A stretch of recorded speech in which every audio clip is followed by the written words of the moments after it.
Acum e simplu să cumperi prin tehnologia online. Aceasta permite efectuarea cumpărăturilor prin intermediul celui mai simplu credit. Cumpărarea și finanțarea prin credit se acordă exclusiv online, ambele având loc simultan. De acum, pentru efectuarea cumpărăturilor și obținerea creditului, nu mai este nevoie să ieși din casă. Te bucuri de flexibilitate totală.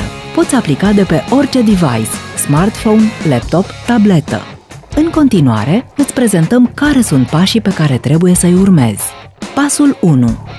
Intri în magazinul online și dacă vezi logo-ul pe site, înseamnă că poți aplica pentru cumpărarea prin credit cu acordare exclusiv online.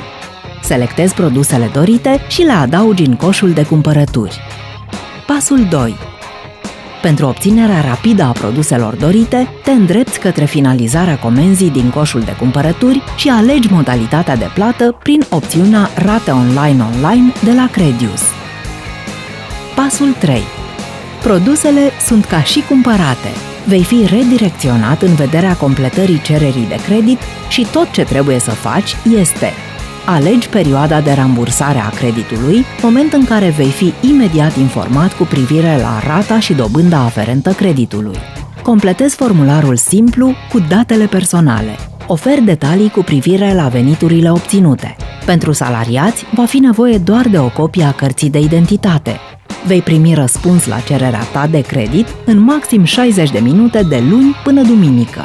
Pentru confortul tău, toți pașii se desfășoară în mediul online. Pasul 4. Odată aprobată solicitarea online, primești a doua zi contractul de credit împreună cu produsul comandat, oriunde te-ai afla, la serviciu sau acasă. E cel mai simplu să cumperi prin online, exclusiv online.